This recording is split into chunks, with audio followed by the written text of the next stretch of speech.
Mon nom est Julien Vance et j'ai 32 ans. Pendant 15 longues et angoissantes années, mes parents incroyablement riches m'ont traité comme leur garçon de course personnel, tandis que mon frère cadet Tristan vivait comme un roi absolu. Mais le pire de tout, le moment décisif qui a finalement brisé le dos du chameau et anéanti toute illusion restante de loyauté familiale, s'est produit exactement un jour avant Noël. Je me tenais au milieu de mon appartement lorsque ma mère a appelé. Elle a souri au téléphone, sa voix dégoulinante de cette condescendance intensément familière, et a dit que les amis de mon frère passaient Noël dans notre vaste propriété familiale. Il n'y avait que 25 personnes, m'a-t-elle dit avec dédain. C'étaient des cadres, des gens très importants. Elle s'attendait explicitement à ce que j'arrive à l'aube, que je cuisine un énorme repas gastronomique de 7 plats à partir de zéro, que je nettoie l'argenterie de famille jusqu'à ce qu'elle étincelle, et que je m'incline devant des gens qui ne prendraient même pas la peine de me regarder dans les yeux. Ils avaient pleinement l'intention de se moquer de moi et de me traiter comme un domestique devant 2 douzaines d'invités de la haute société. Mais il y avait un énorme secret qui allait changer leur vie et qu'ils ne connaissaient pas. Le PDG même qu'ils essayaient désespérément d'impressionner avec ma cuisine s'envolait en fait pour Miami le lendemain matin pour signer un contrat historique de 5 millions de dollars avec moi. Et en ce moment même, alors que je vous parle, ma famille me supplie pratiquement de lui pardonner juste pour se sauver d'une ruine sociale et financière absolue. Avant de vous raconter exactement comment je les ai laissés servir des pizzas de livraison bon marché et grâce sur leur précieuse porcelaine fine à une salle pleine de milliardaires, appuyez sur le bouton j'aime si vous croyez vraiment au karma. Et n'oubliez pas de me faire savoir d'où vous regardez dans les commentaires ci-dessous. Je lis chacun de vos commentaires car votre soutien signifie le monde pour moi. Maintenant, laissez-moi vous ramener à cette nuit de décembre glaciale où tout a finalement volé en éclats. Je me tenais dans mon appartement de Manhattan, pliant soigneusement un costume Tom Ford bleu marine sur mesure dans ma lourde housse à vêtements en cuir. La ville à l'extérieur de mes fenêtres du sol au plafond brillait d'une douce neige de décembre, créant une scène hivernale calme et profondément paisible qui contrastait fortement avec la vibration soudaine et stridente de mon smartphone sur le comptoir de cuisine en granit frais. L'identification de l'appelant affichait le nom de ma mère, Eleanor. Je n'ai pas répondu immédiatement. Je suis resté là, le tissu de laine coûteux du costume glissant entre mes doigts, et j'ai fixé l'écran lumineux.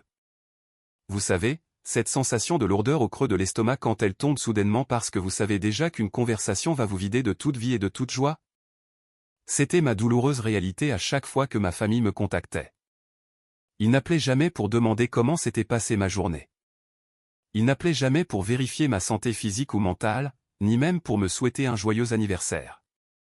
Un appel téléphonique d'Eleanor Vance signifiait une chose et une seule, elle avait besoin d'un serviteur pour accomplir une tâche qui était entièrement en dessous d'elle et de son enfant prodige. J'ai finalement pris une profonde inspiration, j'ai marché jusqu'à l'îlot de cuisine, j'ai glissé le bouton vert et je l'ai mis sur haut-parleur pendant que je retournais ranger mes chaussures habillées en cuir poli. « Julien, annule tout ce que tu as de minable de prévu pour demain », a dit ma mère immédiatement. Il n'y a pas eu de bonjour. Il n'y a pas eu de salutation humaine de base. Sa voix avait ce ton aigu, autoritaire et totalement dédaigneux qu'elle réservait habituellement aux paysagistes sous-payés ou au personnel de service de son club de campagne très exclusif. J'ai continué à plier mes vêtements, délibérément, en gardant ma respiration entièrement stable et ma voix dénuée de toute émotion lisible. Qu'est-ce qui se passe exactement demain, maman? Tristan organise un grand dîner de réseautage pour la veille de Noël, a-t-elle annoncé. La fierté féroce dans sa voix a tellement enflé qu'elle l'a pratiquement étouffée. Des gens très importants y assistent, Julien. 25 invités distingués, y compris les principaux dirigeants de Horizon Global. Tu dois arriver à la maison à 6 heures du matin pour commencer le gros travail de préparation. 7 plats principaux. Le menu est déjà entièrement planifié et je viens de te l'envoyer par email. Elle a fait une pause d'une fraction de seconde et j'ai littéralement pu entendre la profonde prétention dégoulinée de ces mots soigneusement choisis à travers le haut-parleur. Utilise les verres en cristal Waterford et l'argenterie ancienne de famille. Je veux que tout soit poli 2 fois. Et Julien, s'il te plaît, porte quelque chose d'à peu près présentable pour une fois dans ta vie. Reste dans la cuisine pendant qu'il se mêle dans le salon. Ce n'est pas ta foule habituelle d'amis à faible revenu. Ce sont des gens qui comptent vraiment dans le monde réel. Des gens qui comptent. L'implication toxique planait lourdement dans l'air entre nous. Le message non écrit était clair comme de l'eau de roche, tout comme il l'avait été pendant toute ma vie d'adulte. Les amis de Tristan comptaient. La carrière de Tristan comptait. La façade ridicule de succès de Tristan comptait. Moi, non. J'étais juste la main-d'œuvre non payée et non appréciée, censée faciliter silencieusement sa grande illusion de richesse et de compétence. J'ai un voyage d'affaires très important, ai-je dit calmement, fermant la lourde housse à vêtements en cuir avec un bruit définitif. Je quitte la ville ce soir. Ma mère a éclaté de rire. C'était un rire sec, moqueur et incroyablement cruel qui a terriblement résonné dans les hauts plafonds de mon appartement calme et luxueux. Quelle affaire pourrais-tu bien avoir? Tu vas organiser la fête d'anniversaire d'un petit enfant en banlieue? Julien, arrête d'être si incroyablement égoïste pour une fois dans ta vie. Ton frère a désespérément besoin que ce dîner se passe parfaitement pour sa carrière dans l'immobilier commercial. Tu nous dois cette faveur. Nous t'avons élevé. Nous t'avons nourri. Maintenant, je t'attends dans la cuisine à l'aube avec ton tablier. Ne lui gâche pas cette énorme opportunité. La ligne est devenue complètement morte. Elle m'a raccroché au nez, assumant pleinement que son ordre était une loi absolue et que je m'alignerais docilement comme je l'avais toujours fait.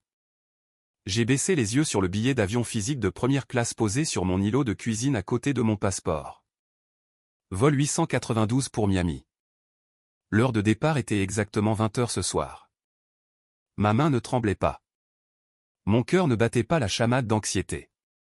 Pour la première fois de mes 32 ans d'existence, j'ai ressenti une étrange paix glaciale s'installer sur mon esprit agité. Les lourdes chaînes de l'obligation familiale se sont simplement dissoutes dans l'air. J'ai attrapé ma valise, attrapé mon lourd manteau d'hiver, suis sorti de mon appartement et j'ai fermé à clé la lourde porte derrière moi sur le comptoir de la cuisine, juste où je savais qu'il serait facilement trouvé par mon femme de ménage. La semaine suivante, j'ai laissé une feuille de papier lignée. Dessus, j'avais soigneusement noté les numéros de téléphone de 3 services de traiteurs d'urgence haut de gamme, ouverts 24 heures sur 24, situés dans le Connecticut. C'était beaucoup plus de merci et de prévoyance qu'ils ne méritaient. Et honnêtement, je n'ai écrit les numéros que pour me prouver de manière définitive que je n'étais pas le monstre égoïste et vindicatif qu'il me dépeignait toujours sans relâche. Le long trajet en Uber jusqu'à l'aéroport JFK fut parfaitement silencieux. Regardant par la vitre teintée les lumières floues et colorées de la ville défiler dans la froide nuit d'hiver, j'ai enfin permis à mes épaules de se relâcher et de respirer profondément. Pendant plus de 10 ans, j'avais lentement suffoqué sous le poids écrasant de leurs attentes impossibles et de leur manque de respect quotidien constant. J'avais joué le rôle du grand frère silencieux, complaisant et totalement décevant parce que c'était beaucoup plus facile que de mener une guerre sanglante que je ne pourrais jamais gagner contre 3 personnes qui partageaient une illusion. Mais assis là, à 30 000 pieds d'altitude, me relaxant dans un siège en cuir moelleux de première classe et sirotant de l'eau pétillante fraîche avec du citron vert pendant que l'énorme avion virait brusquement vers le sud, vers la côte chaude de la Floride, j'ai sorti mon téléphone et l'ai complètement éteint. J'ai coupé le cordon pour toujours. Je les ai laissés affronter la tempête massive et destructrice qu'ils avaient arrogamment créée. J'avais un empire de 5 millions de dollars à diriger et j'en avais marre de jouer les imbéciles pour leur divertissement. Je pensais vraiment que le pire de la situation était passé. Au fil des longues années, le fossé énorme entre Tristan et moi ne faisait que s'élargir considérablement et devenir infiniment plus douloureux. Chaque Thanksgiving, c'était la même routine humiliante et dévastatrice.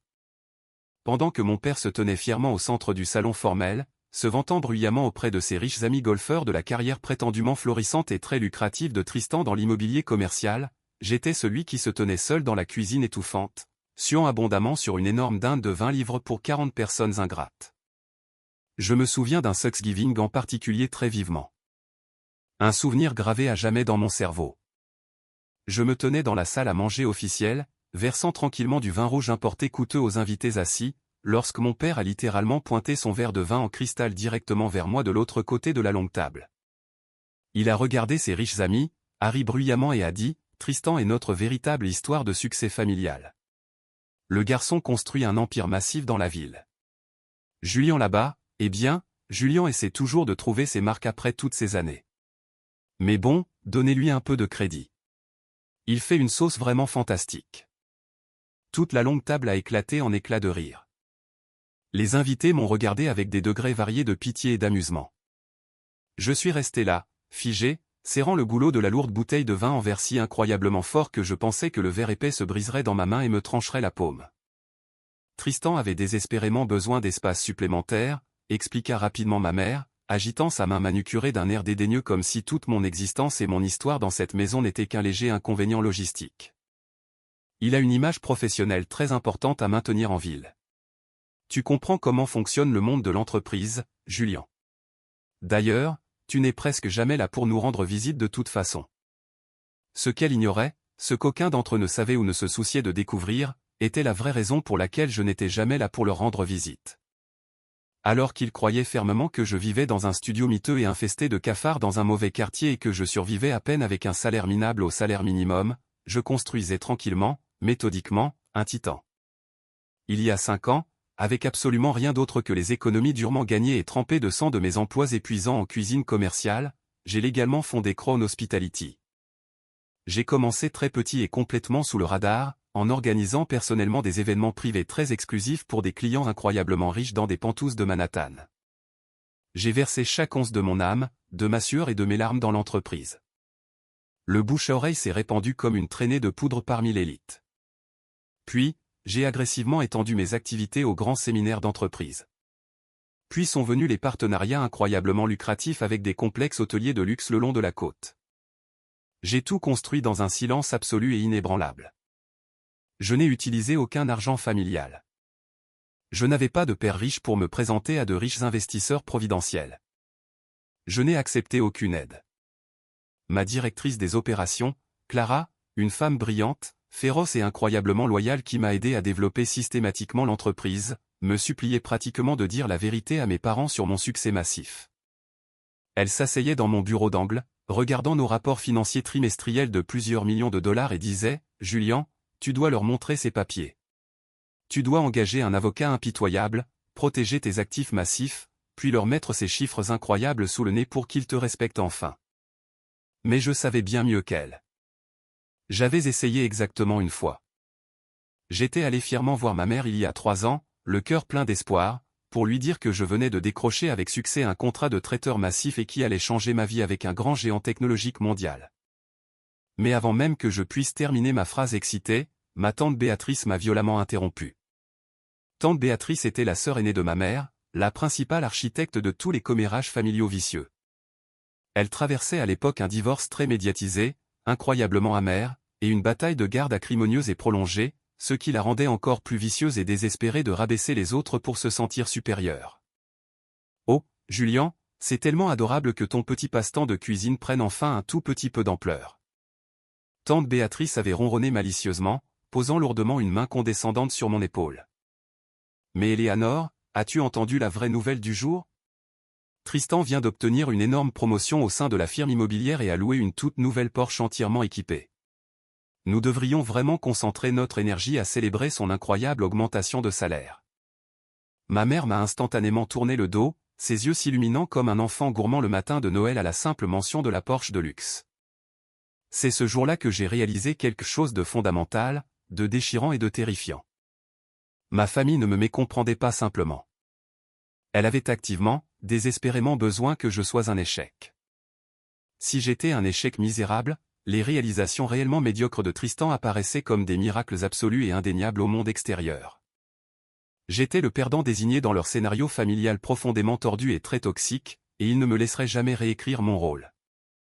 La goutte d'eau, le moment catastrophique et déterminant qui a vraiment tué la moindre parcelle de loyauté qui me restait dans mon cœur meurtri, s'est produit il y a exactement 6 mois lors de la somptueuse et extravagante fête de fiançailles de Tristan. C'était une affaire scandaleusement chère organisée au club de campagne le plus exclusif de l'État. Mes parents ont volontiers dépensé près de 100 000 $ pour l'événement sans sourciller, et mon travail a signé pour la soirée? On m'a agressivement ordonné de fabriquer personnellement 500 amuse-gueules gastronomiques complexes, complètement seul, car ma mère affirmait bruyamment qu'elle ne faisait pas confiance au personnel de traiteurs hautement qualifié du club. J'ai travaillé 14 heures d'affilée dans une cuisine de préparation étouffante et sans fenêtre, mon dos hurlant d'agonie. Lorsque j'ai enfin pris une pause bien méritée de 5 minutes, debout près de la sombre terrasse du jardin pour reprendre mon souffle dans l'air frais de la nuit, j'ai accidentellement entendu ma mère parler à Silas. Silas était un ancien camarade de classe de l'école culinaire, très compétitif, qui était devenu un rival amer et jaloux dans l'industrie. Il s'était malicieusement frayé un chemin dans le cercle social intime de Tristan dans le seul but de me surveiller et de raconter des mensonges élaborés à ma famille sur mes prétendus échecs. Éléanore, tu ne devrais vraiment pas faire travailler le pauvre Julien aussi fort, dit Silas d'une voix suave, faisant tournoyer son coûteux bourbon vieilli dans son verre de cristal. Bien que je suppose que c'est bon pour lui. Ça le garde loin des rues dangereuses et des ennuis sérieux. Au lieu de défendre farouchement son propre sang, ma mère soupira dramatiquement et secoua la tête. Oh, Silas, tu sais exactement comment c'est avec lui. Nous devons garder Julien occupé avec des tâches subalternes. Ce n'est pas comme s'il avait une vraie carrière ou un vrai salaire pour subvenir à ses besoins. Nous le laissons juste s'occuper de la nourriture de la fête pour qu'il se sente un peu utile à la famille. C'est un acte de charité, vraiment. Nous faisons juste notre devoir. Un acte de charité. Je me suis complètement éloigné de la terrasse du jardin, je suis allé directement aux toilettes en marbre du club, j'ai verrouillé la porte et j'ai éclaboussé de l'eau glacée à plusieurs reprises sur mon visage. En regardant mes yeux épuisés et injectés de sang et ma peau pâle dans le miroir, j'ai fait un vœu silencieux, inébranlable et inébranlable, j'avais fini. Je ne lèverai plus jamais un seul doigt pour la famille Vance. Je ne cuisinerai plus jamais un autre repas, n'assisterai plus jamais à une réunion de famille forcée, ni n'accepterai plus jamais une insulte vicieuse en silence. Et puis la fatidique et explosive veille de Noël est enfin arrivée. Exactement 2 jours avant la catastrophe imminente de Noël, Clara est entrée avec assurance dans mon vaste bureau d'angle vitré du centre-ville de Manhattan et a déposé un épais et incroyablement lourd portfolio en cuir directement sur le centre de mon bureau en acajou poli. Le bruit sourd a résonné dans la pièce silencieuse.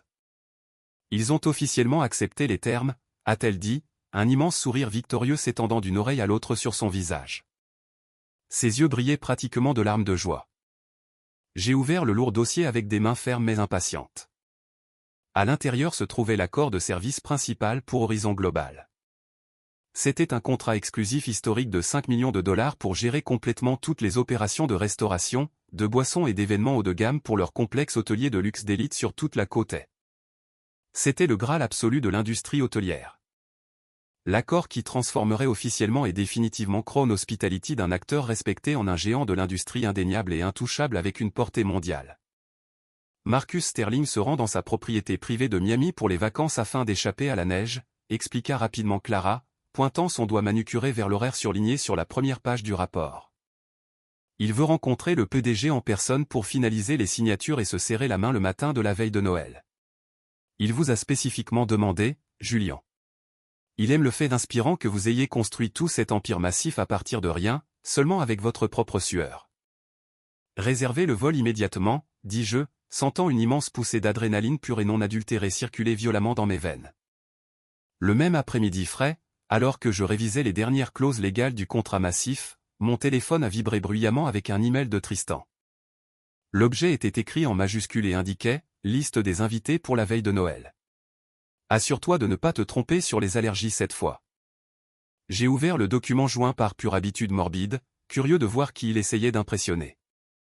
C'était un tableau parfait, codé par couleur, de 25 noms, de riches promoteurs immobiliers, des politiciens locaux corrompus, des investisseurs technologiques agressifs. Tristan mettait clairement le paquet et faisait appel à toutes ses faveurs. Il devait ressembler à un grand ponte de l'entreprise dans son domaine concurrentiel. Mais alors que mes yeux parcouraient lentement la longue liste de noms, mon cœur s'est complètement glacé dans ma poitrine et le sang s'est retiré de mon visage. Invité numéro 12, Marcus Sterling, PDG d'Horizon Global. Je me suis calé dans mon coûteux fauteuil de direction en cuir et j'ai fixé l'écran lumineux de l'ordinateur pendant très longtemps. L'univers avait un sens de l'humour incroyablement sombre, presque incroyable, complètement tordu. Tristan, dans sa tentative désespérée et pathétique de gravir les échelons impitoyables de l'entreprise, avait réussi à inviter le légendaire Marcus Sterling dans notre maison familiale du Connecticut pour le dîner de la veille de Noël. Le même Marcus Sterling que j'allais rencontrer en personne à Miami. Le PDG milliardaire que ma famille totalement ignorante voulait désespérément impressionner s'attendait à un repas gastronomique 5 étoiles à la maison Vance, cuisiné par l'homme même à qui il allait confier un contrat de traiteur de 5 millions de dollars. Avant même que je ne puisse pleinement assimiler l'ironie ahurissante de cette situation incroyable, mon téléphone portable a sonné bruyamment. L'identification de l'appelant indiquait tante Béatrice. Julien, chéri.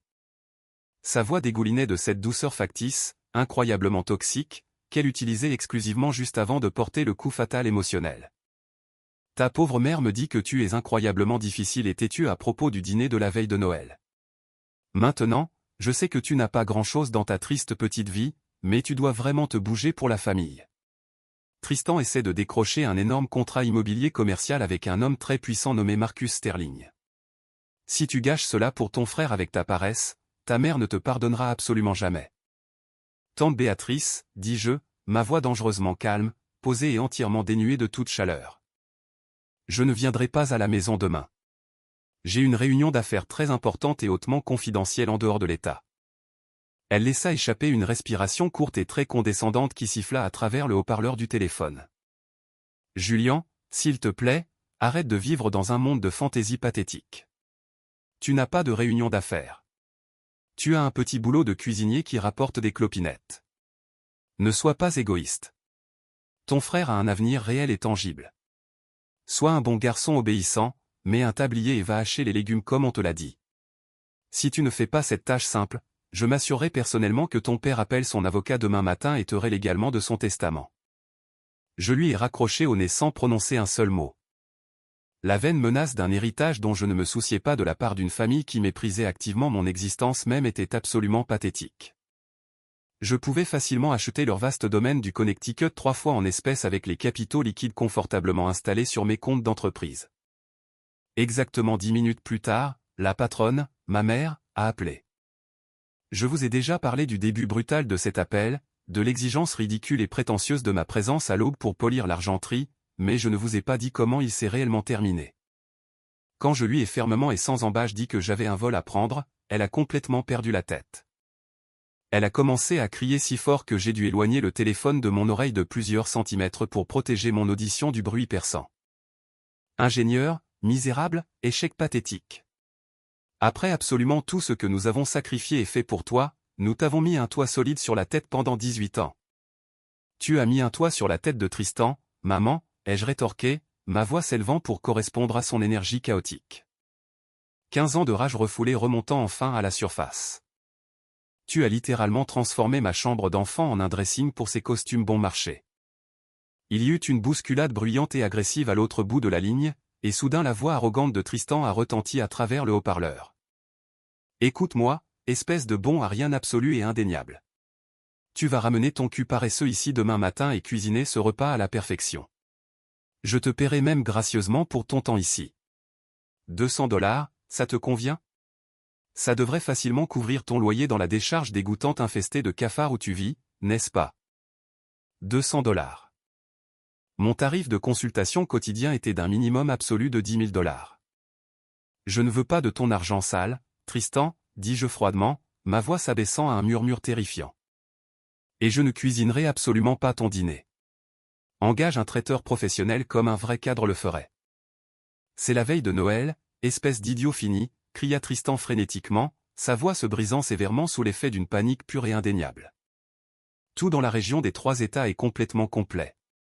Si tu ne te montres pas demain matin, tu es mort pour nous à jamais. Tu m'entends? Mort pour nous? Je suis mort pour vous depuis 15 longues années, répondis-je doucement. Profite de ton dîner, Tristan. Je mis fin à l'appel et bloqua immédiatement leur numéro de téléphone. Chacun d'eux. Maman, papa, Tristan, tante Béatrice. J'ai rangé mon costume coûteux, pris une profonde et rafraîchissante inspiration de l'air vif de New York, et me suis dirigé directement vers l'aéroport. Je n'ai ressenti pas la moindre once de culpabilité. Je n'ai ressenti pas le moindre soupçon de tristesse. Je me suis senti comme un prisonnier faussement accusé qui avait enfin trouvé la clé cachée de sa cellule rouillée. Et je marchais fièrement vers le soleil éclatant et aveuglant de la liberté. Le contraste frappant et indéniable entre ma glorieuse réalité et leur cauchemar absolu ce soir-là était presque incroyablement poétique dans sa justice brutale. À 6 heures précises, la veille de Noël, j'étais confortablement installé sur l'immense balcon d'une suite pantouse de luxe au dernier étage de l'époustouflant Horizon Resort à Miami. La brise marine chaude, salée et incroyablement apaisante soufflait doucement de l'Atlantique sombre. Je portais une chemise en lin blanc impeccable et parfaitement taillée, tenant un lourd verre en cristal rempli à ras-bord de scotch Macallan vieilli, et regardant le soleil orange vif plonger lentement sous l'horizon vibrant et coloré. Le personnel hautement qualifié du complexe s'adressait à moi strictement et respectueusement en tant que Monsieur Vance, me traitant avec le plus grand respect et professionnalisme. J'étais entièrement en paix, mon esprit complètement clair de toute anxiété. À 2000 mètres de là, dans le froid glacial et mordant du Connecticut, un ouragan émotionnel de catégorie 5, massif et destructeur, déchirait agressivement les fondations mêmes de la maison Vance. Plus tard dans la nuit, par une série rapide de messages textes frénétiques et paniqués, qui m'avaient été transmis par des cousins plus jeunes et sympathiques qui haïssaient secrètement la tyrannie sans fin de ma mère, j'ai appris exactement comment le désastre spectaculaire s'était déroulé minute par minute. À 6 heures précises, ma mère est entrée avec confiance dans la vaste cuisine ultramoderne, s'attendant pleinement à être frappée par la riche odeur savoureuse de carrés d'agneau rôtis, de pommes de terre aux truffes à l'ail et de réduction de vin rouge frémissante. Au lieu de cela, elle a trouvé un silence absolu, terrifiant et assourdissant. Les immenses comptoirs en granit étaient complètement immaculés et nus.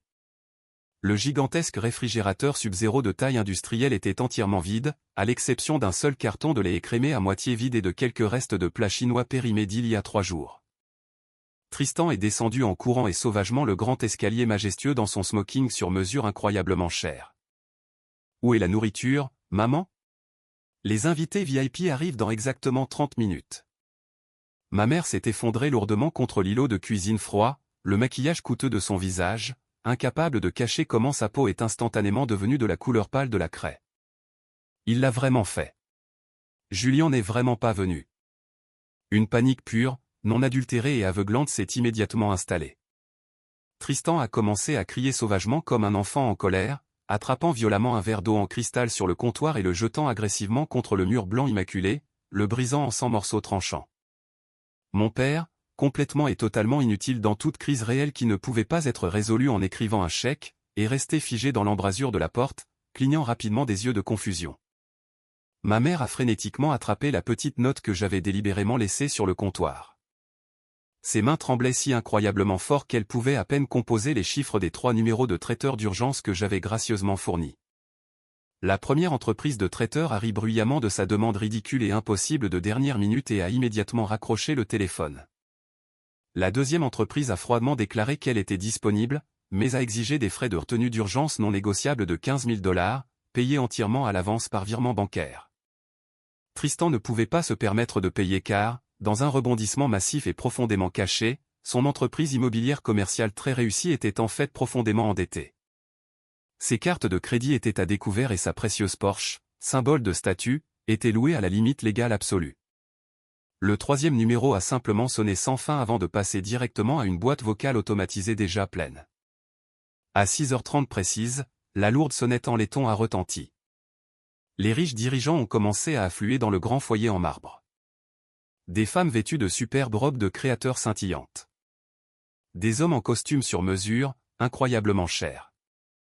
Ils ont remis leurs lourds manteaux d'hiver à mon père, visiblement tremblant et en sueur, marchant lentement dans une immense maison qui ne sentait absolument rien. Il n'y avait aucune chaleur émanant de la cuisine. Il n'y avait aucune nourriture prête à être servie. À 6h45, une élégante voiture de ville noire aux vitres très teintées s'est garée en douceur dans l'allée circulaire. Marcus Sterling est sorti dans la nuit froide. C'était un homme puissant qui commandait sans effort toute la pièce dès l'instant où il franchissait la lourde porte en bois. Tristan a immédiatement couru vers lui comme un chiot enthousiaste, transpirant abondamment à travers sa chemise de smoking coûteuse, essayant désespérément de charmer le PDG milliardaire avec un sourire forcé, maniaque et très peu naturel. « Monsieur Sterling, bienvenue dans notre humble demeure. Je suis tellement incroyablement heureux que vous ayez pu prendre le temps d'être ici ce soir. Nous avons un léger, très léger retard logistique dans la cuisine, mais les boissons premium coulent à flot, balbutia Tristan, sa voix pratiquement tremblante de terreur à peine contenue. À 7h30, les invités incroyablement riches étaient indéniablement affamés, très agités, et chuchotaient bruyamment et avec jugement entre eux dans le salon. Tristan se cachait lâchement dans le cabinet de toilette du rez-de-chaussée, subissant une crise de panique hyperventilée sur le carrelage.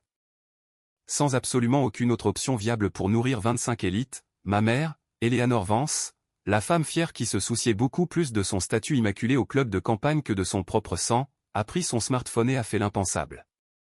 Elle a ouvert une application et a commandé des pizzas Papa John's. À 8h15, la lourde sonnette a retenti à nouveau. Mais ce n'était pas un autre invité VIP arrivant à la mode. C'était un livreur de 19 ans confus, portant une casquette de baseball délavée, tenant 10 boîtes en carton grasses et fumantes de pizza au nœud d'ail et 2 lourdes bouteilles de 2 litres de soda diététique générique tiède. Le silence dans la grande salle à manger formelle était absolument assourdissant et horriblement gênant alors que ma mère portait les boîtes en carton bon marché et aux couleurs vives à la longue table en acajou. Dans une tentative désespérée et pathétique d'élégance, elle a essayé de dresser maladroitement les tranches de pizza grasses et molles sur ses assiettes en cristal Waterford inestimables. La graisse orange foncée a immédiatement coulé et taché les coûteuses nappes en lin blanc importées. Marcus Sterling a baissé les yeux sur sa triste tranche de pizza aux pepperoni grasses posée sur du cristal fin, puis a lentement levé les yeux vers Tristan, qui était finalement sorti de la salle de bain. « Est-ce une sorte de blague terrible et insultante ?» a-t-il demandé, sa voix glaciale et remplie d'un mépris total et indubitable. Pour sauver sa propre réputation et sa face qui s'effondrait, ma mère fit ce qu'elle savait toujours faire de mieux, elle trouva un bouc émissaire facile. Elle se tint fièrement à la tête de la longue table, le visage rougi par une humiliation profonde et brûlante, et pointa agressivement son doigt manucuré vers la cuisine vide et sombre. « Je suis tellement désolé, tout le monde, » annonça-t-elle à haute voix, projetant sa voix et s'assurant absolument que Marcus Sterling puisse entendre chaque mot clairement. Mon fils aîné, Julian, était censé organiser professionnellement tout cet événement, mais il est instable mentalement. C'est un échec misérable complet dans la vie. Il est totalement au chômage, incroyablement paresseux, et il a malicieusement abandonné sa famille la veille de Noël pour aller se saouler quelque part en ville. Je m'excuse profondément pour son comportement dégoûtant, pathétique et complètement inacceptable. Elle se tenait là dans sa coûteuse robe de créateur, dénigrant vicieusement son propre sang devant une salle remplie d'étrangers puissants et influents, juste pour protéger désespérément l'ego fragile et la carrière défaillante de son enfant prodige. Ce qu'elle ne réalisa pas dans sa rage aveugle et désespérée, c'est que David, l'un des soi-disant meilleurs amis de Tristan, trouva toute cette situation désastreuse absolument hilarante. David méprisait secrètement l'arrogance de Tristan. Il avait son smartphone caché sous la table en acajou, enregistrant activement tout cet effondrement pathétique.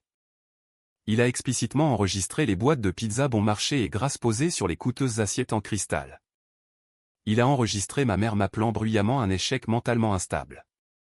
Et en une seule heure, il a mis en ligne la vidéo haute définition directement sur LinkedIn avec la légende brutale qui mettait fin à sa carrière, le prodige de l'immobilier commercial Tristan Vance servant du Papa John's au PDG d'Horizon. Un désastre absolu. Marcus Sterling n'a même pas pris une seule bouchée de la nourriture. Il s'est calmement levé de sa chaise, a boutonné sa veste de costume coûteuse avec une élégance exercée et a regardé directement dans les yeux paniqués et terrifiés de Tristan. Je ne suis absolument pas intéressé à faire affaire avec un homme qui ne peut même pas organiser un simple dîner, sans parler d'un portefeuille immobilier commercial de plusieurs millions de dollars. Il s'est retourné brusquement et est sorti directement par la porte d'entrée dans la nuit glaciale tandis que ma mère pleurait dramatiquement sur des croûtes de pizza froides et non consommées. Et mon frère criait dans le couloir à propos de sa vie ruinée. Je finissais calmement mon scotch coûteux à Miami, complètement inconscient que la vidéo humiliante et dévastatrice de ma famille devenait déjà incroyablement virale dans tout le monde de l'entreprise. Mais la véritable tempête dévastatrice, l'explosion massive et indéniable qui allait finalement mettre la famille Vance toxique à genoux et les forcer à affronter la vérité terrifiante et inéluctable sur qui j'étais réellement, était spécifiquement prévue pour exactement 9 h le lendemain matin dans une salle de réunion d'entreprise élégante et moderne surplombant l'océan bleu éclatant et agité. Le matin du 26 décembre est arrivé avec un lever de soleil floridien éclatant et aveuglant. Le ciel était une toile peinte impeccable d'orange vibrant et de violet profond se reflétant parfaitement sur la surface calme de l'océan Atlantique. Je me suis réveillé dans ma luxueuse suite Pentouse au Horizon Resort. Ressentant une profonde sensation de clarté que je n'avais pas ressentie depuis plus d'une décennie, j'ai commandé une cafetière de café noir premium au service en chambre. Je me suis tenu sur l'immense balcon et j'ai laissé la brise océanique chaude et salée balayer mon visage. Aujourd'hui était le jour. Aujourd'hui était le moment exact où 15 ans de travail silencieux et angoissant, 15 ans à mordre ma langue et 15 ans à endurer une humiliation sans fin et déchirante culmineraient finalement en une victoire massive et indéniable. J'ai pris mon temps pour me préparer. J'ai délibérément choisi mon costume gris anthracite le plus impeccable et le mieux taillé, une chemise blanche impeccablement repassée et une cravate en soie bleu marine subtile. Je me suis regardé dans le miroir du sol au plafond de la salle de bain en marbre. L'homme qui me regardait n'était plus le grand frère effrayé et anxieux qui marchait constamment sur des œufs pour éviter la colère toxique de sa mère. Ce n'était pas le travailleur manuel non payé et non apprécié, censé frotter silencieusement les rôtissoirs pendant que son jeune frère se vantait de voitures de luxe louées. L'homme dans le miroir était Julian Vance, le PDG très respecté de Crown Hospitality, un multimillionnaire autodidacte et un véritable titan dans son industrie. À 8h45 précise, Clara m'a rejoint dans le grand hall ensoleillé du complexe. Elle avait l'air absolument chic, professionnelle et rayonnait d'une énergie confiante et contagieuse. Nous avons marché silencieusement ensemble vers la salle de réunion des cadres située au dernier étage du bâtiment administratif principal. La salle de réunion elle-même était un chef-d'œuvre absolu de design corporatif moderne. Elle comportait une immense table de conférence en acajou fabriquée sur mesure qui pouvait facilement accueillir 20 personnes, des chaises en cuir ergonomiques moelleuses et des baies vitrées du sol au plafond qui offraient une vue panoramique imprenable sur l'océan bleu infini. Un préposé du complexe hautement qualifié avait déjà préparé la salle avec des pâtisseries artisanales fraîches, de l'eau pétillante importée et des dossiers reliés en cuir lourdement gardés contenant les copies officielles finales de l'accord de service principal historique de 5 millions de dollars. Nous nous sommes assis, organisant nos documents. L'atmosphère était chargée d'une anticipation électrique et indéniable. À 9h précises, les lourdes doubles portes en verre de la salle de conférence se sont ouvertes. Marcus Sterling est entré. Normalement, Marcus Sterling était connu dans l'industrie impitoyable de l'hôtellerie comme un homme d'une prestance impeccable, un milliardaire qui ne laissait jamais transparaître une seule goutte de sueur sur son front. Mais ce matin, alors qu'il entrait dans la pièce, suivi de près par son assistant exécutif vif et aux yeux perçants, Elias, Marcus avait l'air visiblement épuisé. Il semblait profondément irrité. Son costume habituellement impeccable était légèrement froissé, et il y avait de lourdes cernes sombres sous ses yeux bleus perçants. « Julian, Clara, dit Marcus. » Sa voix étonnamment rauque alors qu'il s'approchait et me tendait la main. Je me suis levé et les serrai fermement. Sa poigne était incroyablement forte, mais son énergie était clairement épuisée. « Bonjour, Marcus, dis-je doucement, désignant la chaise en face de moi. J'espère que votre vol depuis le Connecticut s'est bien passé. J'espère que le trafic des vacances n'était pas trop insupportable. » Marcus laissa échapper un soupir lourd et incroyablement amer, déboutonna sa veste de costume et s'effondra pratiquement dans le fauteuil de direction en cuir. Il se frotta agressivement les tempes avec ses doigts, fermant les yeux un bref instant. « Le vol s'est très bien passé, Julian, mais je dois officiellement m'excuser auprès de vous deux si je semble un peu distrait ou complètement à côté de mes pompes ce matin, dit Marcus, sa voix empreinte d'une épaisse couche de pur dégoût. Je viens de rentrer directement de ce qui fut sans aucun doute l'événement de la veille de Noël le plus bizarre, non professionnel et carrément insultant auquel j'ai jamais eu la profonde malchance d'assister de toute ma vie de 60 ans. Mon cœur fit un saut très subtil, presque imperceptible dans ma poitrine. Je gardai mon visage entièrement neutre, masquant tout soupçon de reconnaissance. Clara, complètement inconsciente du drame familial massif qui se déroulait en coulisses, se pencha en avant avec une curiosité professionnelle sincère. « Oh, qu'est-il arrivé, Marcus » demanda poliment Clara. « Un mauvais traiteur » ? Un mauvais traiteur aurait été une bénédiction absolue, ricana Marcus bruyamment, se servant un verre d'eau pétillante et prenant une longue gorgée. J'étais invité à un dîner de réseautage très exclusif dans une immense propriété du Connecticut. L'hôte était ce jeune courtier immobilier commercial arrogant et incroyablement désespéré nommé Tristan. Il harcelait agressivement mon équipe d'acquisition pour une réunion depuis 6 mois, affirmant qu'il venait de cette famille très prestigieuse, incroyablement riche et au goût impeccable. J'acquiesçai lentement, gardant mes mains calmement croisées sur la table en acajou poli. Et la réalité n'a pas correspondu à l'argumentaire agressif, demandai-je, ma voix douce et parfaitement égale. Julian, ce fut un désastre absolu et sans précédent d'une ampleur épique, continua Marcus, visiblement désireux d'exprimer ses profondes frustrations à des personnes qui comprenaient réellement les normes élevées de l'industrie hôtelière. Nous sommes arrivés dans cette immense et vaste demeure coloniale. Il faisait un froid glacial à l'intérieur. Il n'y avait absolument aucune nourriture préparée. L'hôte, Tristan, était pratiquement en pleine crise de nerfs dans le foyer. Et la mère, mon Dieu, la mère, Marcus secoua la tête, incrédule. La matriarche de la famille, une femme qui agissait comme si elle possédait tout l'État, était complètement dérangée. Elle n'arrêtait pas de donner des excuses frénétiques et pathétiques après avoir fait attendre 2 douzaines de puissants dirigeants pendant près de 2 heures sans absolument rien à manger. Savez-vous ce que cette femme nous a servi sur ces inestimables assiettes en cristal antique ? Je ne peux même pas commencer à imaginer, dis-je tranquillement, savourant chaque seconde de cette validation inattendue. Des pizzas de livraison Papa John's, dit Marcus, sa voix s'abaissant à un murmure bas et furieux. Des pizzas de livraison grasse, bon marché et froides servies à des milliardaires et des politiciens sur du Crystal Waterford. Ce fut l'expérience la plus surréaliste et insultante de ma carrière professionnelle. Clara laissa échapper un léger halètement d'horreur authentique. C'est un suicide d'entreprise. Comment quelqu'un pourrait-il penser que c'est acceptable? Cela empire considérablement, Clara, dit Marcus, se penchant lourdement sur la table. Pour sauver sa propre réputation en lambeaux et pathétique, la mère s'est levée devant toute la pièce et a agressivement dénigré son propre sang. Elle a bruyamment attribué l'échec massif à son fils aîné. Elle a explicitement dit à une pièce remplie d'étrangers très influents que son fils aîné était censé préparer le repas, mais qu'il était un raté mentalement instable, complètement au chômage, paresseux qui a abandonné sa famille pour aller se saouler. J'ai ressenti une piqûre aiguë et familière au fond de mon esprit. Même à des kilomètres de distance, même lorsque son plan s'est complètement effondré, Eleanor Vance n'a pas pu s'empêcher de tourner le couteau dans ma plaie. C'était son mécanisme de défense par défaut. Si quelque chose tournait mal, c'était la faute de Julian. Elle a traité son propre fils d'échec mentalement instable devant 25 dirigeants, demanda Clara, son visage se tordant de pur dégoût. Quel genre de mère toxique et horrible fait une chose pareille pour protéger un accord immobilier? Une femme désespérée, profondément incertaine, répondit Marcus froidement. Je suis parti immédiatement.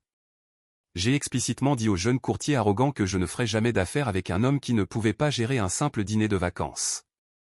Mais toute cette épreuve humiliante m'a laissé un goût très amer dans la bouche. C'est incroyablement rafraîchissant d'être assis ici ce matin avec de vrais professionnels compétents comme vous, Julian. Des gens qui comprennent vraiment ce que signifie le travail acharné et la responsabilité. J'ai souri poliment. Merci, Marcus. Nous nous faisons un devoir d'exécuter parfaitement à chaque fois. Marcus hocha la tête, son humeur s'améliorant visiblement alors qu'il regardait le contrat massif de 5 millions de dollars posé sur la table. Exactement. C'est exactement pourquoi je veux que Crown Hospitality prenne en charge toutes mes propriétés. Je veux un PDG qui a bâti son empire de zéro, pas un enfant gâté qui joue à se déguiser dans la maison de sa mère. Il fouilla dans la poche de son costume sur mesure, en sortit son coûteux stylo plume en or et le décapsula. Il était à quelques secondes de signer le document qui allait changer ma vie pour toujours. Mais avant que la pointe dorée de son stylo ne puisse même toucher le papier épais et de qualité supérieure, les lourdes portes de la salle de conférence s'ouvrirent à nouveau. Elias, l'assistant exécutif vif et très efficace de Marcus, se précipita dans la pièce. Il tenait un élégant iPad Pro dans ses mains, et ses yeux étaient grands ouverts avec une véritable alarme. « Monsieur Sterling » interrompit Elias, sa voix tendue et urgente. « Je m'excuse sincèrement pour l'interruption, monsieur, mais vous devez absolument voir ceci immédiatement. Il s'agit de l'événement désastreux auquel vous avez assisté hier soir dans le Connecticut. » Marcus fronça profondément les sourcils, clairement agacé par l'interruption soudaine. « Elias, nous sommes en plein milieu de la finalisation d'un accord très important. Cela ne peut-il pas attendre après que nous ayons signé? Monsieur, avec tout le respect que je vous dois, je ne pense vraiment pas que cela puisse attendre, insista Elias, s'avançant et posant l'iPad lumineux directement sur la table en acajou devant Marcus. Il y a une vidéo de cette soirée spécifique. Elle a été mise en ligne hier soir sur LinkedIn par un autre invité. Elle est déjà devenue complètement virale sur toute la sphère de réseautage d'entreprise. Des centaines de milliers de vues, des milliers de commentaires. Toute l'industrie se moque de cette famille. Marcus soupira lourdement, posant son stylo en or. Il ramassa l'iPad. De l'endroit où j'étais assis de l'autre côté de la table, je pouvais faiblement entendre le minuscule audio compressé joué par les haut-parleurs de l'appareil.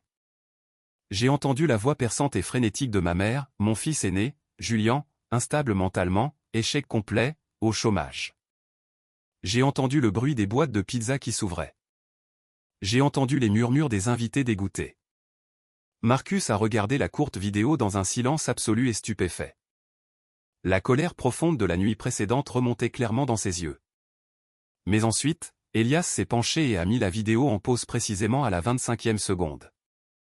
Regardez juste là, monsieur Sterling. En arrière-plan, Elias pointa un doigt parfaitement manucuré vers l'écran figé. Sur le mur derrière la table à manger, le grand portrait de famille. Marcus plissa les yeux, regardant attentivement l'écran haute définition. En arrière-plan de l'effondrement épique de ma mère, accroché fièrement au coûteux papier peint, se trouvait l'immense portrait de famille Vance encadré que nous avions pris il y a 3 ans. Il montrait mon père, ma mère et Tristan assis fièrement au premier plan, souriant brillamment à la caméra, et debout maladroitement à l'arrière, légèrement flou, ressemblant à un majordome engagé qui s'était accidentellement égaré dans le cadre, c'était moi. Marcus fixa l'image mise en pause. Il regarda le visage de l'homme flou en arrière-plan de la vidéo. Puis il baissa lentement, très lentement, l'iPad et regarda directement de l'autre côté de la large table en acajou. Il me regarda droit dans les yeux. Le silence dans l'immense salle de réunion fut soudain si absolu, si incroyablement lourd. On pouvait clairement entendre le son des vagues de l'océan se brisant contre la plage de sable loin en dessous de nous. Marcus Sterling ne cligna pas des yeux. Il me fixa, ses yeux bleus perçants allant et venant rapidement entre mon visage calme et posé et la vidéo en pause sur l'écran lumineux de l'iPad. Il ressemblait à un homme essayant de résoudre une équation mathématique massivement complexe et impossible dans sa tête. Clara avait l'air complètement confuse, jetant des coups d'œil entre Marcus et moi. « Quelque chose ne va pas, Marcus ?» Marcus fit glisser lentement l'iPad sur la table en acajou lisse jusqu'à ce qu'il s'arrête directement devant moi. L'écran était toujours figé sur l'image humiliante de ma mère pointant son doigt, avec le grand portrait de famille Vance visible sur le mur derrière elle. « Julian, » dit Marcus, sa voix baissant d'une octave entière, à peine plus qu'un murmure hautement contrôlé. Cette vidéo virale, elle provient de la maison du Connecticut. Le nom de famille est Vance. La femme frénétique qui crie dans cette vidéo s'appelle Eleanor Vance. Le courtier immobilier arrogant est Tristan Vance. Il fit une pause, prenant une très lente et profonde inspiration. La femme dans cette vidéo très embarrassante est-elle votre mère? J'ai baissé les yeux vers l'écran. J'ai vu la graisse de pizza bon marché sur le cristal. J'ai vu la terreur absolue et le désespoir dans les yeux de mon frère, et je n'ai absolument rien ressenti. Pas de honte, pas de culpabilité, plus aucun désir de cacher la vérité. J'ai relevé les yeux et j'ai rencontré le regard du milliardaire de manière égale. Oui, Marcus. Eleanor Vance est ma mère. Tristan Vance est mon jeune frère, et cette maison est celle où j'ai grandi. Clara halta physiquement, sa main s'envolant pour couvrir sa bouche alors que la réalité massive et choquante de la situation s'abattait pleinement sur elle. Marcus se pencha lourdement en arrière dans sa coûteuse chaise de direction en cuir. Complètement stupéfait, il se frotta le visage des 2 mains, essayant de traiter l'ampleur de la révélation. « Attendez, laissez-moi bien comprendre, Julian. Laissez-moi être absolument clair. Vous êtes le frère aîné. Vous êtes l'homme qu'elle dénigrait sans relâche devant toute la pièce. Vous êtes le fils qu'elle a appelé avec confiance un raté mentalement instable, complètement au chômage et paresseux qui a abandonné sa famille. C'est exactement ce qu'elle m'a appelé. Oui, ai-je confirmé, ma voix parfaitement stable et dénuée de toute émotion. Et vous étiez censé être celui qui préparait ce grand dîner hier soir, demanda Marcus, les yeux grands ouverts d'incrédulité. Ma mère m'a appelé exactement un jour avant Noël, expliquai-je calmement, en me penchant légèrement en avant. Elle a exigé que j'annule tous mes projets, que je me rende dans le Connecticut à l'aube et que je prépare un repas gastronomique de 7 plats pour 25 VIP, absolument gratuitement. Elle m'a explicitement dit de rester caché dans la cuisine parce que j'étais une honte. Quand j'ai respectueusement refusé et lui ai dit que j'avais un voyage d'affaires incroyablement important, mon frère m'a explicitement proposé de me payer $200 pour être leur serviteur, puis m'a agressivement menacé que je serais mort pour la famille si je ne m'exécutais pas. Je fis une pause, laissant la vérité lourde et indéniable s'installer dans la pièce silencieuse. Alors, j'ai fait mes valises, j'ai pris un vol en première classe pour Miami et je suis venu ici pour signer un contrat de $5 millions avec vous. Marcus me fixa pendant un long et angoissant moment. La tension dans la salle de conférence était assez épaisse pour être coupée au couteau. Il regarda l'énorme contrat posé sur la table. Il me regarda, vêtu de mon costume sur mesure.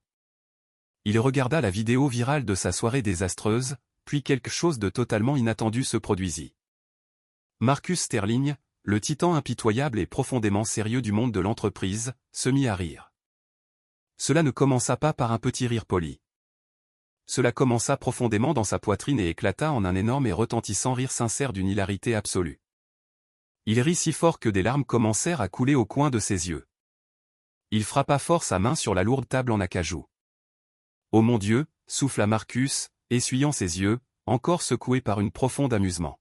« Oh mon Dieu !» je n'arrive pas à y croire. L'arrogance pure et non adultérée de ces gens. Ils n'ont vraiment absolument aucune idée, n'est-ce pas? Votre propre famille, votre propre sang, n'a absolument aucune idée que vous êtes le brillant PDG de Crown Hospitality. Ils n'ont aucune idée que vous employez des centaines de personnes, générez des dizaines de millions de revenus, et êtes assis ici à négocier des contrats de plusieurs millions de dollars. Ils n'ont jamais pris la peine de demander ce que je faisais vraiment dans la vie, Marcus, dis-je tranquillement, un sourire sombre et satisfait touchant enfin les coins de ma bouche. Ils avaient besoin que je sois leur échec. Alors, je les ai simplement laissés y croire. J'ai construit tout mon empire dans un silence absolu. Marcus cessa de rire, et son expression passa de l'amusement profond à un respect profond et indéniable. Il me regarda non seulement comme un partenaire commercial compétent, mais comme un homme qui possédait un niveau terrifiant de maîtrise de soi et de génie stratégique. « Julian, j'ai fait des affaires avec des milliers d'hommes dans ma carrière, dit Marcus. Sérieusement, j'ai eu affaire à des bébés gâtés, des requins agressifs et des imposteurs complets comme votre jeune frère. Mais je n'ai jamais rencontré un homme capable d'absorber ce niveau de profond manque de respect personnel et de le transformer complètement en une immense victoire silencieuse. Vous êtes dangereux, Julian. Et je le dis comme le plus grand compliment possible. Il reprit son stylo plume en or. Elias. Marcus reprit instantanément son autorité d'entreprise. Appelez Eleanor Vance tout de suite. Mettez-la sur haut-parleur. Elias n'hésita pas. Il trouva rapidement les coordonnées que Tristan leur avait agressivement spammées la nuit précédente, composa le numéro et plaça le téléphone lumineux directement au centre de la massive table de conférence. Il ne sonna que 2 fois avant que ma mère ne réponde. Sa voix était incroyablement frénétique, tremblante et dégoulinante d'un espoir désespéré et pathétique. « Monsieur Sterling. Oh, Monsieur Sterling, Dieu merci vous avez appelé. » Ma mère pleurait pratiquement à travers le haut-parleur. J'ai désespérément essayé de joindre votre bureau toute la matinée. Je suis tellement incroyablement, terriblement désolé pour l'énorme malentendu d'hier soir. Tristan est anéanti de chagrin. S'il vous plaît, je vous en supplie, vous devez comprendre. C'était entièrement la faute de mon fils aîné. Julian nous a complètement sabotés. C'est un individu profondément malade et jaloux qui veut ruiner le brillant avenir de son frère. S'il vous plaît, donnez une autre chance à Tristan de vous présenter l'accord immobilier. Je restais parfaitement immobile, le visage complètement impassible, écoutant la femme qui m'avait donné naissance me jeter désespérément sous un bus à grande vitesse juste pour sauver son enfant prodige. Marcus se pencha très près du téléphone, sa voix dégoulinant d'un mépris glacial absolu. « Madame Vance, je vous suggère fortement d'arrêter de parler tout de suite avant de vous embarrasser davantage. » La ligne devint complètement silencieuse. Je n'appelle pas pour donner une autre chance à votre fils plus jeune, arrogant et incompétent, continua Marcus sans pitié. J'appelle pour vous informer explicitement que votre tentative pathétique d'organiser un dîner est devenue la risée de tout le secteur des entreprises.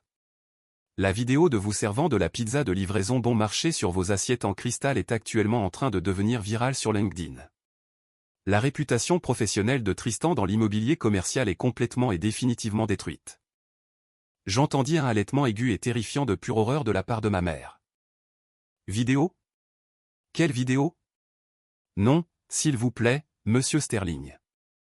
Mais ce n'est pas la principale raison pour laquelle je vous appelle, Eleanor, dit Marcus, sa voix devenant incroyablement douce, presque conversationnelle.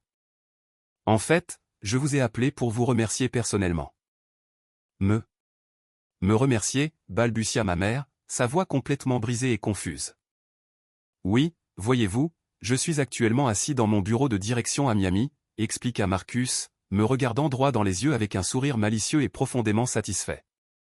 Et je suis littéralement à quelques secondes de signer un contrat d'hôtellerie historique de 5 millions de dollars. Je m'associe au meilleur et au plus brillant PDG de toute l'industrie.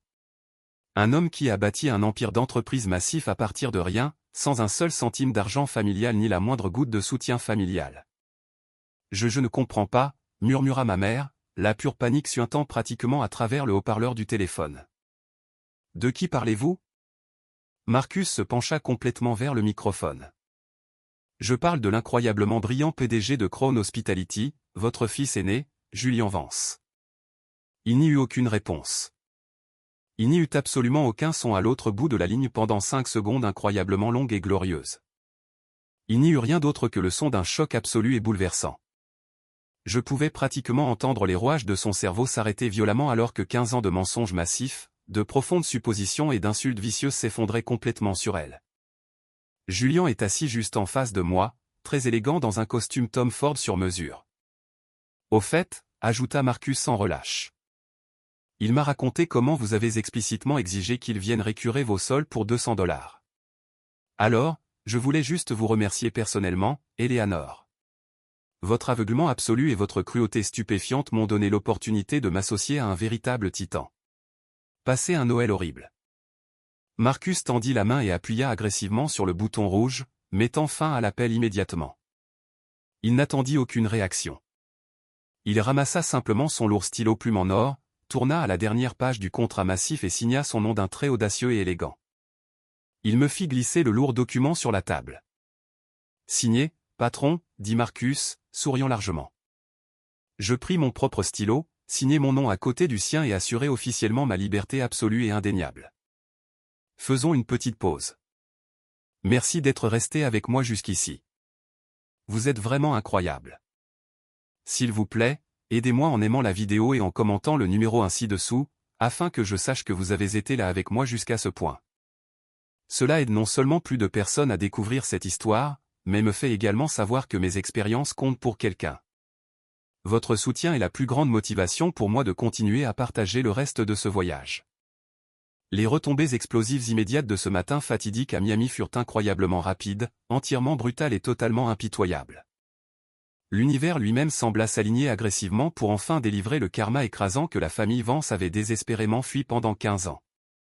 10 minutes après que Marcus ait brusquement mis fin à cet appel téléphonique dévastateur, mon téléphone portable personnel, que j'avais finalement rallumé, commença à vibrer agressivement sur la table de conférence en acajou. C'était un déferlement incessant de communication frénétique. Il y avait 47 appels manqués de ma mère. Il y avait 22 appels manqués de Tristan. Il y avait même 5 appels manqués de mon père chroniquement silencieux et profondément lâche, accompagné d'un message texte pathétique qui disait simplement « Julian, ta mère vient de s'évanouir dans la cuisine. S'il te plaît, décroche. » Qu'est-ce que c'est que Crown Hospitality? Je n'ai répondu à aucun de leurs appels désespérés. J'ai simplement mis mon téléphone en mode silencieux, l'ai glissé dans la poche intérieure de ma veste de costume sur mesure et suis allé déjeuner un steak incroyablement cher pour fêter avec Clara et Marcus, trinquant à notre nouveau partenariat massif.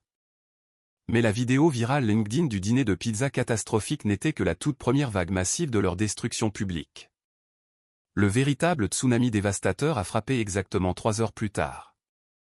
Il y a des mois, mon équipe de relations publiques agressives chez Crown Hospitality avait réussi à présenter mon histoire unique d'entrepreneur autodidacte à un grand magazine d'affaires. L'article de fond massif devait officiellement être mis en ligne à midi le 26 décembre. Exactement à midi, l'article massif est paru. Le titre audacieux et agressif disait « Le titan invisible, comment Julian Vance a bâti un empire hôtelier de plusieurs millions de dollars à partir de zéro sans un seul centime d'argent familial ». L'article détaillé était absolument glorieux. Il décrivait mes années de début épuisantes, à suer dans les cuisines commerciales. Il soulignait explicitement comment j'avais été systématiquement privé du soutien financier de ma propre famille. Il présentait fièrement ma croissance massive de l'entreprise, mes employés fidèles et mon indépendance farouchement gardée. Et la photo de couverture était une brillante photo haute définition de moi debout avec confiance dans mon bureau d'angle de Manhattan, ressemblant à un homme qui possédait absolument le monde. Grâce aux algorithmes agressifs qui ont poussé la vidéo virale de la pizza, l'article du magazine a été instantanément repris et furieusement partagé sur les mêmes réseaux d'entreprises. Il s'est rapidement propagé comme un immense incendie incontrôlable dans les cercles très exclusifs et incroyablement bavards des clubs de campagne du Connecticut. Soudain, l'illusion de perfection absolue, soigneusement élaborée et désespérément maintenue par ma famille, a été violemment arrachée devant tous leurs amis riches et leurs puissants pères. Tante Béatrice, la femme vicieuse qui m'avait agressivement menacé de me faire rayer complètement du testament familial, a désespérément tenté de faire machine arrière. Elle m'a rapidement envoyé un long email incroyablement pathétique, affirmant qu'elle avait toujours secrètement su que j'étais un génie massif et me demandant si je pouvais éventuellement aider à payer les frais de scolarité coûteux de sa plus jeune fille. J'ai immédiatement transmis son email directement à mon énorme équipe juridique avec des instructions strictes de rédiger une lettre de mise en demeure très agressive. Silas, mon rival amer de l'industrie, qui avait constamment raconté à ma mère des mensonges vicieux sur mes prétendus échecs, a fait face à sa propre énorme punition lorsque les puissants dirigeants de notre industrie ont lu l'article et ont réalisé que Silas s'était activement et malicieusement moqué d'un PDG très prospère dans son dos. Sa réputation professionnelle s'est évaporée du jour au lendemain. 2 grands restaurants haut de gamme ont immédiatement annulé leur contrat de conseil avec lui, ne voulant pas être associés à un menteur mesquin et jaloux.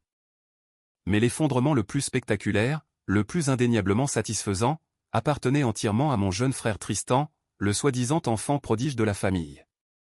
Sans l'accord Horizon Global promis pour gonfler artificiellement ses chiffres, le château de cartes massif de Tristan s'est complètement effondré sous le vent. Les investisseurs agressifs qu'il avait désespérément tenté d'impressionner avec le désastreux dîner de pizza ont complètement retiré tous leurs fonds. Il s'est avéré que la carrière immobilière commerciale dont Tristan se vantait en était rien d'autre qu'une fraude massive, très endettée. Il n'avait pas conclu une seule transaction rentable depuis plus de 14 mois. 2 jours après Noël, alors que j'étais occupé à restructurer mes opérations corporatives massives pour s'adapter au nouvel accord Horizon, j'ai reçu un message texte très satisfaisant de ma fidèle cousine. Elle m'a envoyé une photo floue prise depuis la rue devant le vaste domaine de mes parents dans le Connecticut. C'était une photo d'une dépanneuse robuste qui accrochait agressivement la précieuse Porsche de Tristan, si ostentatoirement exhibée. Il n'avait pas fait un seul paiement de location depuis plus de 4 mois. Les agressifs agents de recouvrement étaient finalement venus récupérer. Le Golden Boy était complètement, indéniablement fauché. Il nageait dans une dette massive et suffocante de cartes de crédit, essayant désespérément de maintenir un style de vie faux et très coûteux uniquement pour plaire à notre mère profondément narcissique et maintenir son faux statut. Ma mère, complètement dépouillée de son statut social très prisé, formellement retirée du conseil d'administration de ces prestigieuses organisations caritatives en raison de l'embarras public et forcée d'affronter la réalité terrifiante que le fils qu'elle adorait impitoyablement était un échec financier massif, s'est complètement retirée dans le sombre domaine. La famille Vance, autrefois les rois incroyablement fiers et agressivement arrogants de leur petit monde superficiel, étaient devenus des parias sociaux absolus et indéniables. Et ils n'avaient absolument personne à blâmer si ce n'est eux-mêmes. Il a fallu exactement 6 mois entiers et incroyablement paisibles avant que j'accepte enfin de les revoir. Je ne les ai pas invités chez moi. Je ne me suis pas rendu dans leur vaste propriété du Connecticut. Au lieu de cela, j'ai exigé qu'ils me rencontrent sur mon propre territoire fortement gardé. J'ai programmé une brève réunion hautement contrôlée dans la salle à manger privée VIP du restaurant phare de Crown Hospitality, étoilé au guide Michelin, au cœur même de Manhattan. Lorsqu'ils sont entrés par les lourdes doubles portes, ils avaient l'air complètement, totalement vaincus. Ma mère avait perdu son côté vif, agressif et impérieux. Elle semblait nettement plus âgée, les épaules lourdement affaissées. Mon père refusait nerveusement d'établir un contact visuel direct avec qui que ce soit. Tristan avait l'air incroyablement pâle, épuisé et profondément humble, portant un costume de prêt-à-porter un peu trop grand pour lui. Ils se sont lentement assis à la lourde table en acajou. Je ne leur ai pas offert de nourriture. Je ne leur ai pas offert de boisson. Je me suis simplement assis à la tête de la table, flanqué de Clara et de mon avocat d'entreprise principal. Julian, commença ma mère, sa voix se brisant immédiatement, des larmes montant instantanément dans ses yeux. Julian, nous sommes tellement incroyablement désolés. Nous avons absolument tout perdu. Notre réputation est complètement détruite. Tristan est lourdement endetté. S'il vous plaît, nous vous supplions de nous aider. Vous avez tellement d'argent maintenant. Vous pouvez facilement arranger cela. J'ai levé une seule main, la faisant taire instantanément. Le pouvoir absolu de ce simple geste était profondément enivrant. Je ne suis pas là pour vous sauver des conséquences massives de vos propres terribles actions, dis-je, ma voix incroyablement calme, froide et entièrement inflexible. Je suis ici pour établir fermement la nouvelle réalité non négociable de notre relation. Si jamais vous voulez me parler à nouveau, si jamais vous voulez être considéré comme faisant partie de ma vie, vous suivrez strictement mes règles. J'ai fait glisser une seule feuille de papier épais et froissé sur la table. Règle numéro 1, déclarai-je fermement. Respect absolu et indéniable. Vous ne me parlerez jamais, ni de moi, avec rien de moins qu'un respect total, professionnel et personnel. Règle numéro 2, plus de demandes d'argent. Je ne suis pas une banque pour financer les échecs massifs de Tristan. Règle numéro 3. Vous commencerez immédiatement une thérapie psychologique familiale et individuelle intensive pour aborder la dynamique profondément toxique et très destructrice que vous avez délibérément créée. Règle numéro 4. Tante Béatrice est définitivement coupée de tout accès à ma vie. Et règle numéro 5. Je regardais directement mon jeune frère dans les yeux. Vous ne traiterez plus jamais personne comme un serviteur. Mon père retrouva enfin sa voix, hochant la tête lentement et lourdement. Nous acceptons, Julian. Nous acceptons tout. Nous nous sommes complètement, horriblement trompés à votre sujet. J'ai profondément honte de l'homme que j'étais. C'était un petit pas, incroyablement douloureux, mais c'était un début. Exactement un an plus tard, après avoir assidûment suivi une thérapie intensive et lentement commencé à reconstruire véritablement leur vie sans la béquille toxique d'une fausse fierté, je les ai finalement invités à dîner. Je les ai invités dans mon immense et vaste appartement terrasse surplombant Central Park. Quand ils sont entrés, leurs yeux se sont écarquillés d'admiration devant l'incroyable succès qu'ils avaient complètement ignoré pendant une décennie. Mais le meilleur, le plus satisfaisant de toute la soirée, fut le dîner lui-même. Je n'ai pas cuisiné une seule chose. Le repas gastronomique en 5 plats, entièrement impeccable, a été préparé avec expertise et servi sans faille par une équipe de mon personnel hautement rémunéré et incroyablement professionnelle. Alors que mes parents et Tristan étaient tranquillement assis à ma grande table, servis respectueusement par des professionnels qui m'appelaient fièrement « patron », le profond et indéniable renversement des rôles était complètement achevé. Je me suis assis à la tête de la table, levant un verre de vin vieilli incroyablement cher.